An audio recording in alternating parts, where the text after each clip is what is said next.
রাজ্য সরকারের ভেলকি চালে শুধু সময়টুকুই বাড়ল, কিন্তু কাজের কাজ কিছু হলো কি?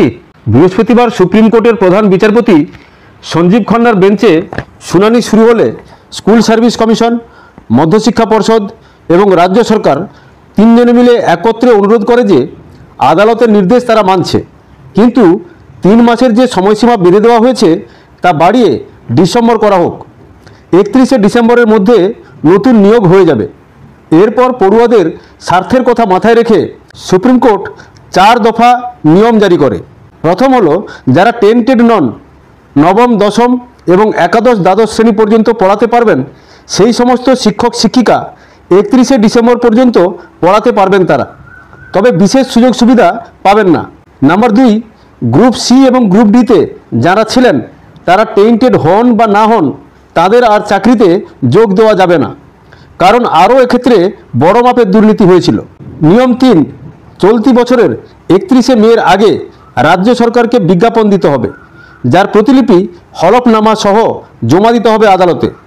জানাতে হবে নতুন করে নিয়োগের প্রক্রিয়া শুরু হয়েছে, কখন পরীক্ষা, কী পদ্ধতিতে পরীক্ষা, অ্যাডমিট কার্ড কবে, সব জানাতে হবে। মোট 4টি বিজ্ঞাপন দিতে হবে। নবম, দশম, একাদশ, দ্বাদশ, গ্রুপ সি ও গ্রুপ ডির জন্য আলাদা আলাদা বিজ্ঞাপন। এই আলাদা বিজ্ঞাপন নিয়ম নীতি চালু করতেও বাড়তি সময় চেয়েছে রাজ্য সরকার এবং স্কুল সার্ভিস কমিশন।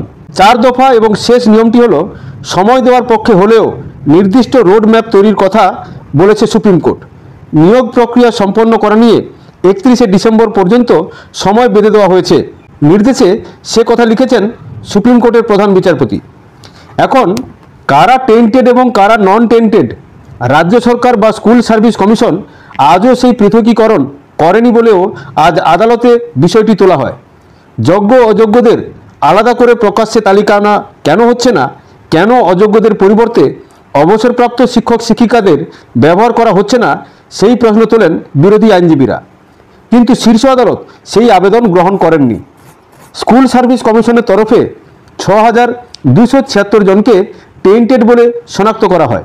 তার বাইরেও কেউ রয়েছেন কিনা পৃথকীকরণ না হওয়া পর্যন্ত নির্দিষ্টভাবে জানা সম্ভব নয় বলে জানিয়েছে আইনজীবী ফিরদৌস শামীম। প্রশাসনিক সমস্যার কথা জানিয়ে সুপ্রিম কোর্টের দ্বারস্থ হয় পর্ষদ। যারা নির্দিষ্ট অযোগ্য বলে চিহ্নিত নয় তাদের চলতি শিক্ষাবর্ষ পর্যন্ত কাজ চালানোর অনুমতি চেয়ে আবেদন করা হয়েছিল। শীর্ষ আদালত জানিয়েছে 31শে ডিসেম্বর পর্যন্ত এই নন টেন্টেডরা কাজ চালিয়ে যেতে পারবেন, তবে বিশেষ সুযোগ সুবিধা তারা পাবেন না।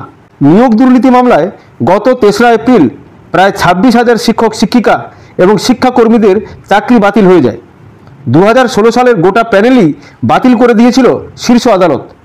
আদালত জানিয়েছিল টেন্টেড নন টেন্টেড পৃথকীকরণ করবে স্কুল সার্ভিস কমিশন। সেই তালিকা প্রকাশিত হলে নন টেন্টেডরা পরীক্ষায় অংশ নিতে পারবেন। এরপর 7ই এপ্রিল আদালতে আবেদন করে পর্ষদ। নতুন নিয়োগ না হওয়া পর্যন্ত চলতি শিক্ষাবর্ষে যারা টেন্টেড নন সেই সমস্ত শিক্ষক শিক্ষিকাকে কাজ চালিয়ে যেতে দেওয়ার অনুমতি চাওয়া হয়। বড় সংখ্যক শিক্ষক শিক্ষিকার চাকরি গেলে শিক্ষা ব্যবস্থায় বড় প্রভাব পড়বে। অন্তত নন টেন্টেডদের কাজ চালিয়ে যেতে দেওয়া হোক বলে জানানো হয়। গ্রুপ সি ও গ্রুপ ডি কর্মীদের জন্য অনুমতি চাওয়া হয়, কিন্তু শেষ পর্যন্ত সুপ্রিম কোর্ট বেঁকে বসে এবং তাদের কোনোভাবেই স্কুলে যেতে না বলা হয়েছে। খবরের সঙ্গে থাকবেন, ভালো থাকবেন। ভালো লাগলে চ্যানেলটিকে লাইক, সাবস্ক্রাইব, কমেন্ট করবেন। ধন্যবাদ, নমস্কার।